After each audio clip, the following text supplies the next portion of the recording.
प्रश्न लेते हैं। राम की सीख है बैरू न कर काहू सन कोई, इसके बारे में बताएं। देखिए, ये राम की सीख नहीं है, राम की महिमा है। चौपाई का आगे का हिस्सा है, बैरू न कर काहू सन कोई, राम प्रताप विषमता खोई। ये चौपाई है। तुलसीदास जी राम की महिमा का बखान कर रहे हैं तो लिखते हैं कि राम राज ऐसा था कि कोई किसी के प्रति बैर भाव नहीं रखता था, वहाँ स्वाभाविक रूप से विषमता नहीं थी।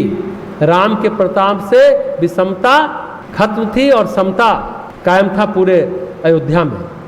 राम तो छोड़े, अब एक बात कहते हैं, सामान्य बात है, जब कोई आपका आदर्श है, जो कोई नेतृत्व करता है, तो बिना कुछ कहे, बिना अनुशासन के, प्रशासन के आपके अंदर से अच्छाइयाँ निकाल लेता है। कोई आदेश नहीं देता, कोई प्रशासन नहीं करता।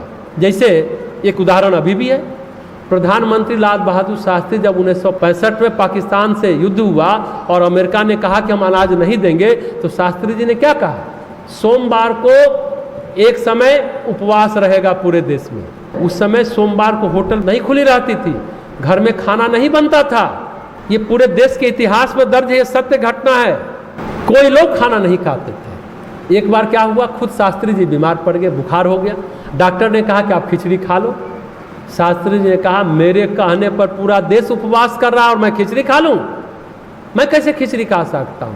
अगर बुखार है तो मैं मर जाऊंगा, पर किसी के साथ धोखा नहीं करूंगा। किसी को उन्होंने खिचड़ी नहीं खिलाई। मतलब यह है नेतृत्व। दिल की सच्चाई से, गहराई से जीने के बाद कोई बात कही जाती है तो सीधा दिल में उतरती। वही बात क्या हुआ, प्रधानमंत्री विश्वनाथ प्रताप सिंह ने कहा कि हम चने खाएंगे, कोई नहीं माना। लाल किले से कहा था शास्त्री जी के तर्ज पर, कोई नहीं सुना, कोई नहीं माना।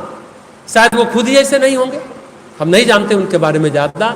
एक प्राण, एक कशिश जब आदमी के अंदर से निकलती है तो आदमी वो करता है जो उसे कहा जाता है, करने के लिए ललायित रहता है। ध्यान से फिर ऐसे व्यक्ति को सुनता है और करने लग जाता है। बहुत गहरी बात है। इस तरह से बात को समझे तो बात समझ में आती है कि ये बातें तो भगवान राम से चली है कि भगवान राम के आदर्श को अगर हम मानते हैं, उनके महिमा का बखान करते हैं, तो उनकी तपस्या में, उनके व्यक्तित्व में जो परिलक्षित होता है उसको हम अपने जीवन में भी उतारना चाहते हैं।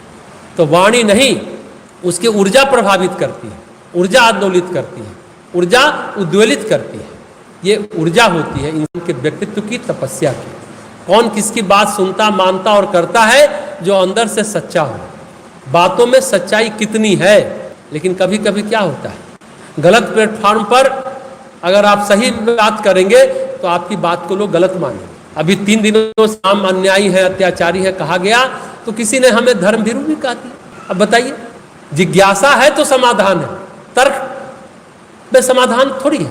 तर्क में तो आपका आग्रह होता है, तो आप आग्रह पर अड़े रहेंगे तो कुछ भी आप बोलिए, अच्छी बात है, बोलते रहिए। बहुत गंभीर बात है। कोई किसी की बात सुनता, मानता और जीवन में अपनाता कब है? जब वो अंदर से सच्चा हो, बातों में सच्चाई हो। राम आदर्श थे तो राम की बात सभी लोग मानते थे, लेकिन आज कहते हैं आवाज़ देने का समय अभी नहीं है। समय जब आएगा तो लोग बातें मानेंगे।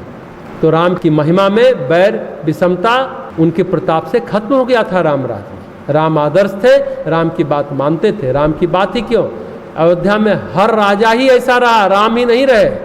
आप देखिए इक्ष्वाकु वंश को, आप देखिए, राम का कुल तपस्वियों का, पराक्रमियों का, तेजस्वियों का कुल रहा। उच्च कोटि का प्रशासन देने वाला एक से एक राजा इक्ष्वाकु कुल में हुए। शायद विधाता ने किस मुहूर्त में ये इक्ष्वाकु वंश पैदा किया, सचमुच आश्चर्य होता है। एक भी राजा गलत नहीं हुआ पूरे कुल में। जैसा हम लोग पिछली बार चर्चा भी कर रहे थे कि राजा सगर के 60,000 पुत्र ने गलत किया तो साप मिला, तो आपके मन में संदेह आएगा। इसमें राजा सगर का दोष नहीं था, और वो 60,000 पुत्र में से कोई राजा नहीं बना। हमेशा इक्ष्वाकु वंश में योग्यता को प्रश्रय दिया जाता था। योग्य जो होता था वो राजा बनता था, राजा बनाया जाता था। राजा की बात कर रहे हैं हम, पुत्रों की बात नहीं कर रहे जिनको साप लगा। अगर पुत्र ऐसा हुआ तो राजा उसको खुद ब खुद त्याग देता था। राजा में कोई गड़बड़ी नहीं होती थी। सगर के 60,000 पुत्र में अंशुमान सबसे छोटे थे, वो अच्छे थे, वो भी बड़े प्रतापी हुए। उनके वंशज भगीरथ थे, इस तरह से क्रम चला। जैसा हमने कहा था कि जैसे ही पुत्र बड़ा होता था, राजा गद्दी छोड़ देता था, पुत्र को थमा देता था, वन में चला जाता था तपस्या करने कि अपने पूर्वजों का श्राप का निवारण हो। अंतिम करी भागीरथ थे और धरती पर स्वर्ग से गंगा आई, फिर सभी सगर पुत्रों का उद्धार हुआ, धरती रहने लायक हो गई। ये क्या है? राजा उच्च कोटि के तपस्वी भी थे, प्रशासक होने के साथ साथ। कभी नहीं सुना गया कि रावण ने अयोध्या पर हमला किया, कभी सुना गया? ये उस समय के राजाओं का प्रताप था। राजा जनक भी थे, उनका नाम था मिथिला क्षेत्र, जो ये क्षेत्र है। जनक में ज्ञान था, विदेह थे, पर तपस्वी नहीं थे। उच्च कोटि के शासक कह सकते हैं, लेकिन जनक वैभवशाली नहीं थे अयोध्या की तरह। और अयोध्या के कुल में हर राजा के पास ब्रह्मास्त्र था, केवल इक्ष्वाकु कुल ही ऐसा था जिसमें दिव्यास्त्र सभी के पास थे और राजा अपने पराक्रम से विजय प्राप्त करता। लेकिन किसी पर अयोध्या के कोई भी राजा ने अधिपत्य नहीं जमाया। अगर अधिपत्य का अभाव होता तो मिथिला को जीत लेते, राजा जनक को हरा देते। मिथिला के पास तो सेना भी नहीं थी, वहाँ के राजा तो कृषि कर्म करते थे, यहाँ के लोग सब खेती करते थे। लेकिन एक प्रकार से राजा जनक का भी वंश अद्वितीय था, ज्ञानियों का वेश था, ज्ञान ध्यान था। उन राजा जनक की गरिमा अलग थी। प्रजा खुशहाल थी मिथिला में, लेकिन समृद्ध नहीं थी। अयोध्या की समृद्धि, अयोध्या का वैभव तो लंका से भी ज़्यादा था। अयोध्या की तुलना में थोड़ा बहुत कोई ठहरता था तो लंका ही ठहरती थी। अयोध्या लंका से 20 थी, 19 नहीं थी। लंका की समृद्धि लूट खसोट की समृद्धि थी। अयोध्या की समृद्धि नीति और आदर्शों की समृद्धि थी। अयोध्या में लगान देने के लिए, टैक्स देने के लिए किसानों में होड़ मची रहती थी। इस साल हमारे यहाँ अनाज ज़्यादा हुआ है, हम क्या करेंगे उस अनाज का? हम ज़्यादा से ज़्यादा देना चाहते हैं। राज कर जबरदस्ती दे देते थे, ये बात थी। जबरदस्ती कोई करता नहीं था, वहाँ कोई कहने भी नहीं जाता था, कहने की जरूरत भी नहीं थी।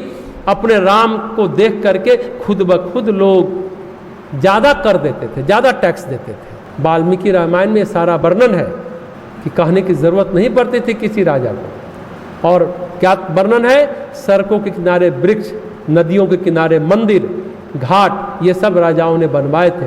ऐसा कोई रास्ता नहीं था, कोई मार्ग नहीं था कि कुछ कुछ दूरी पर धर्मशाला ना हो, राजकीय धर्मशाला, जहाँ प्रत्येक व्यक्ति को भोजन दिया जाता था। ऐसा कोई धर्मशाला नहीं था जहाँ भोजन की व्यवस्था ना हो, ठहरने की व्यवस्था नहीं हो और पैसा नहीं लिया जाता था। अयोध्या की वंशावली लंबी है। इतने लंबे समय तक मूल्यों को बरकरार रखना बड़ी बात है। छोटे समय के लिए मूल्यों का पालन करने वाले बहुत राजा हुए। शेरशाह सूरी हुए हैं, वो भी ऐसे ही राजा थे अयोध्या के राजा की तरह, और शास्त्री जी भी थे। लेकिन ये सब छोटे समय के लिए। अकबर में भी मूल्य था, पर अकबर विलासी था, मीना बाजार था, दास दासियों का समूह था। राम के राज में न विषमता थी, न वैर था, समता थी। ये प्रश्न बड़ा आपने अच्छा किया। अयोध्या का राजा ऐसा था। अभी राम मंदिर का शिलान्यास शुरू हुआ है। हम उम्मीद करते हैं कि भारत में भी कोई बैर भाव न हो, समता हो, विषमता हटे। अभी हम लोगों ने भी भजन गाया था, बिगड़ी क्यों भारत की शान, क्योंकि साधु रह गए वेश प्रधान। वेश नहीं गुण कर्म प्रधान, सद्भावों का हो संचार, माधो यह व्यक्तित्व भार, पाए तेरा निश्चल प्यार। यही बात तो है। जरूर बीच में गड़बड़ी आई है, लेकिन हम फिर से आगे बढ़ेंगे। भारत भूमि देवभूमि है। भारत की शान बिगड़ी तो शान को हम वापस लाएंगे। तर्क कुतर्क करके एक दूसरे को नीचा नहीं दिखाएंगे, सच्चाई को स्वीकार करेंगे और फिर आगे बढ़ेंगे। अंतिम प्रश्न लेते हैं। राम जन्म के हेतु अनेका, परम विचित्र एकते एका। इसको समझाएं तो उसका उत्तर है, जब भगवान अवतार लेते हैं हर युग में, तो अलग अलग कारण से अवतार लेते हैं। हेतु अनेक अनेक होता है, यानी कारण अलग अलग होते हैं। धरती पर जब अत्याचार, अनाचार, पापाचार, व्यभिचार, भ्रष्टाचार बढ़ जाता है, बहुत सारे कारण हैं, आसुरी आतंक भी बढ़ जाता होगा। परम विचित्र यानी अवतार जो है ना भगवान राम, सभी विलक्षण है। वो कथाएं सुनने योग्य है, कहने योग्य है, याद करने योग्य है। हेतु अनेक का मतलब रामायण तो शतकोटि अपारा, तुलसीदास जी कहते हैं 100 करोड़ रामायण है, तो 100 करोड़ हेतु रहे होंगे। उसे कैसे बताया जा सकता है? वो तो वर्णनातीत है। 100 करोड़ कारण, उसे कैसे बताया जा सकता है? तो सचमुच राम जन्म के हेतु अनेका, परम विचित्र एकते एका। बहुत कारण हो सकते हैं, अनेक हेतु होंगे, अनेक कारण होंगे।